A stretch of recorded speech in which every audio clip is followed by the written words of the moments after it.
জাতীয় থেকে আন্তর্জাতিক, প্রান্তিক, জনপদ থেকে নগর, চারপাশে এই মুহূর্তে যা যা ঘটছে তা সবকিছু নিয়ে আমাদের নিয়মিত আয়োজন এখন চারদিক। আপনাদের সঙ্গে আছি আমি নোমান আব্দুল্লাহ। বিশ্ব বাণিজ্য সংস্থা স্বল্পোন্নত দেশ থেকে উত্তরণে বাংলাদেশকে সহায়তা করবে বলে জানিয়েছেন সংস্থাটির মহাপরিচালক ডক্টর এনগোজি ওকানজো ইউয়েলা। প্রধান উপদেষ্টার প্রেস সচিব জানান, এলডিসি উত্তরণের পরও শুল্কমুক্ত সুবিধা দিতে বাংলাদেশকে সহযোগিতার আশ্বাস দিয়েছে বিশ্ব বাণিজ্য সংস্থা।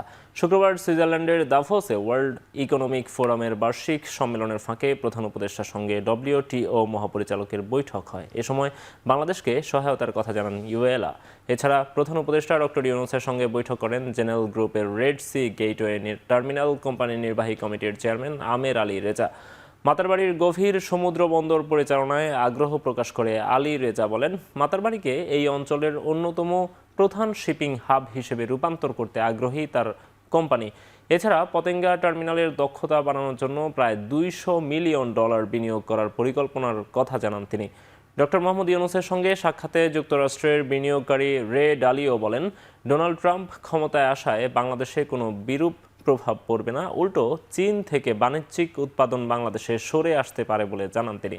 প্রেস সচিব বলেন, এই সফরে চট্টগ্রাম সমুদ্র বন্দরের ক্ষমতা বাড়াতে জোর দিয়েছেন প্রধান উপদেষ্টা। এছাড়া ইউরোপীয় ইউনিয়ন থেকে সহযোগিতার আশ্বাস পেয়েছে বাংলাদেশ।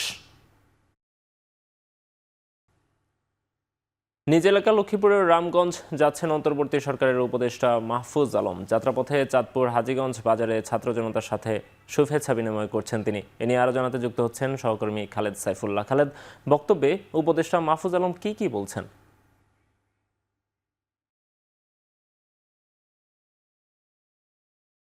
মাহফুজ আলম কুমিল্লার হয়ে একটু আগেই চাঁদপুর হাজীগঞ্জ বাজারে এসে পৌঁছেছেন।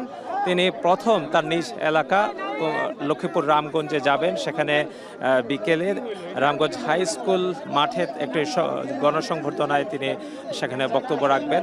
তো এই মুহূর্তে তিনি চাঁদপুর হাজীগঞ্জ বাজারে এসে পৌঁছেছেন। ছাত্র জনতার সাথে শুভেচ্ছা বিনিময় করে এখান থেকে তিনি রামগঞ্জের উদ্দেশ্যে রওনা হবেন। তো এখন তিনি ছাত্র জনতার উদ্দেশ্যে কিছু বলার জন্য আসলে এখানে প্রস্তুতি নিচ্ছেন। এখানে ছাত্র জনতার উদ্দেশ্যে তিনি কিছু কথা বলবেন।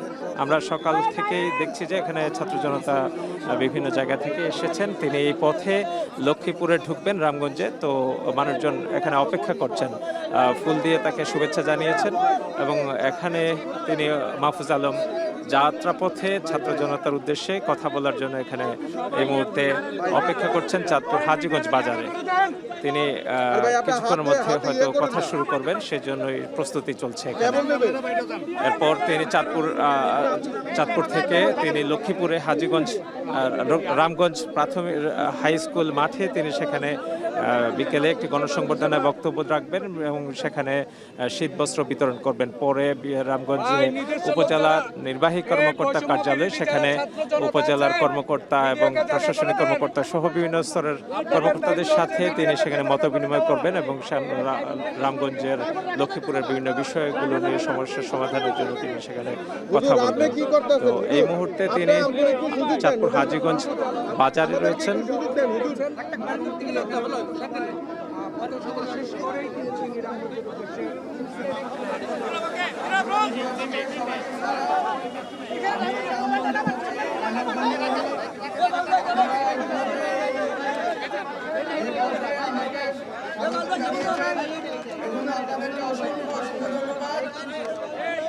আমরা জুলাই গণঅভ্যুত্থানে ছাত্র জনতার 2000 ঊর্ধ্ব ছাত্র জনতার শাহাদাতের ভিত্তিতে আমরা সরকার গঠন করেছি এবং সরকারে আমরা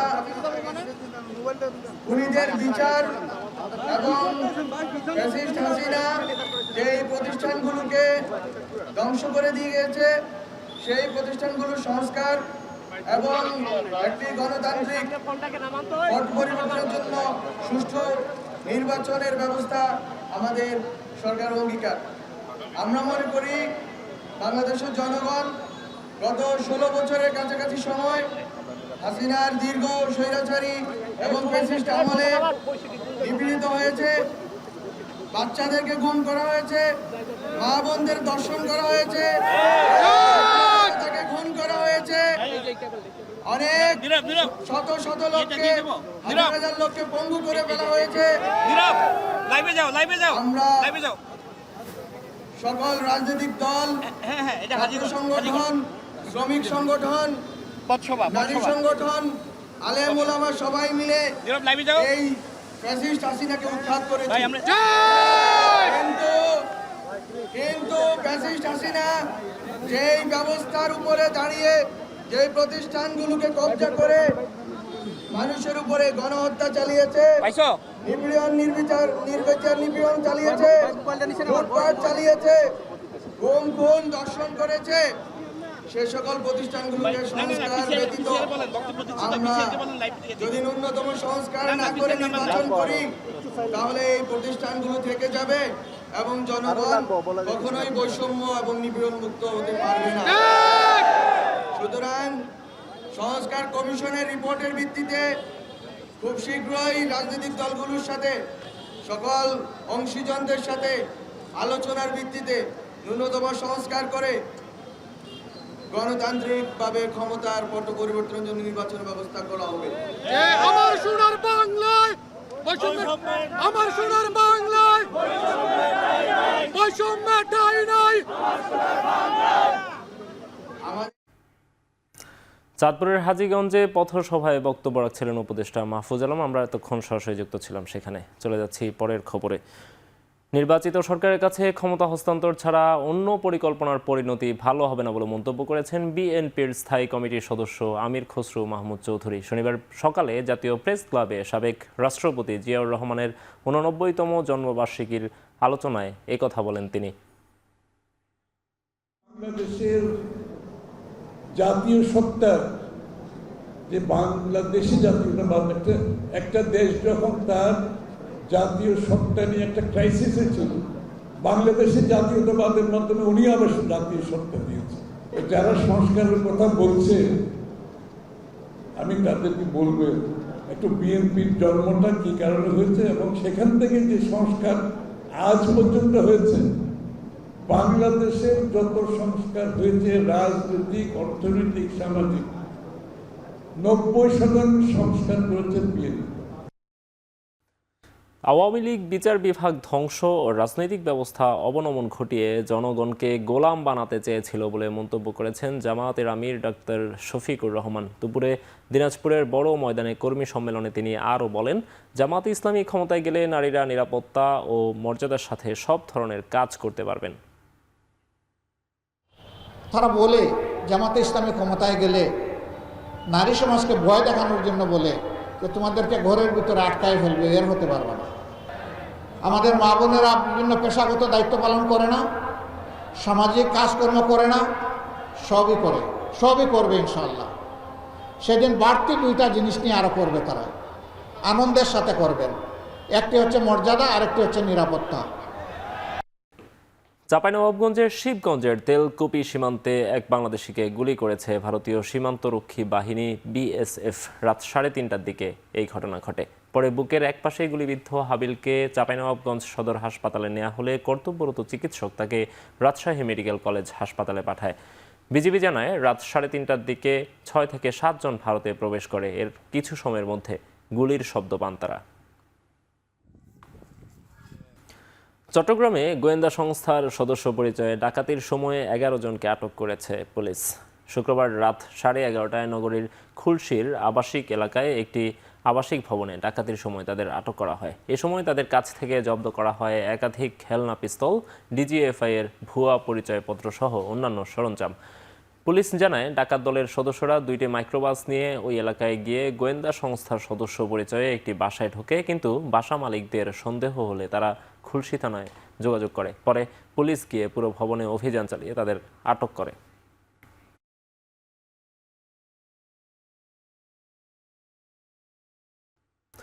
ঢাকা বিশ্ববিদ্যালয়ের ভর্তি পরীক্ষায় কোটার যৌক্তিক সংস্কার আনা হয়েছে এবং মুক্তিযোদ্ধাদের নাতি নাতনিকে বাদ দিয়ে শুধু সন্তান পাবে কোটায় সুবিধা। এমনটা জানিয়েছেন ঢাকা বিশ্ববিদ্যালয়ের উপাচার্য অধ্যাপক ডক্টর নিয়াজ আহমেদ খান। শনিবার ঢাকা বিশ্ববিদ্যালয়ের কলা, আইন ও সামাজিক বিজ্ঞান ইউনিটের ভর্তি পরীক্ষায় কেন্দ্র পরিদর্শন শেষে এই কথা বলেন উপাচার্য। কলা, আইন ও সামাজিক বিজ্ঞান ইউনিটে ২,৯৩৪ আসনের বিপরীতে ১,২৫,৪১৮ জন শিক্ষার্থী আবেদন করে। এতে প্রতি আসনের বিপরীতে লড়ছে ৪৩ জন শিক্ষার্থী। ঢাকাসহ ৮টি বিভাগীয় শহরে এই পরীক্ষা অনুষ্ঠিত হয়েছে। রাশিয়ার রায়াজান প্রদেশের তেল শোধনাগার ও রাজধানী মস্কোর গুরুত্বপূর্ণ স্থাপনা লক্ষ্য করে সফল হামলার দাবি ইউক্রেনীয় সেনাবাহিনীর। রয়টার্স বলছে, একযোগে ১২১টি ড্রোন ব্যবহার করে এই ডিপ স্ট্রাইক অপারেশন চালিয়েছে ইউক্রেন। কিয়েভ জানায়, মস্কোর দক্ষিণ পূর্বাঞ্চলীয় রায়াজান অঞ্চলের ওই তেল শোধনাগারে হামলা করাই ছিল ইউক্রেনীয় সেনাদের প্রধান উদ্দেশ্য। ইউক্রেনীয় সেনাবাহিনীর উচ্চপদস্থ কর্মকর্তারা বলছেন, ওই তেল শোধনাগারটি মূলত মিসাইল সরঞ্জাম ও সমরাস্ত্র নির্মাণের কাজে ব্যবহার করত পুতিন বাহিনী। যদিও ইউক্রেন থেকে ছোড়া সবগুলো ড্রোন প্রতিহত করা হয়েছে বলে দাবি করছে ক্রেমলিন। মস্কোর পক্ষ থেকে আরও জানানো হয়েছে, হামলা সফল হলে রায়াজান ও মস্কো সহ মোট ১৩টি অঞ্চলে ক্ষয়ক্ষতি হতে পারত।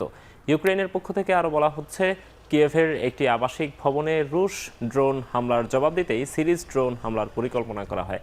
রাশিয়ার ওই হামলায় ৩ জন নিহত হয়েছে বলেও দাবি ইউক্রেনীয় সেনাবাহিনীর।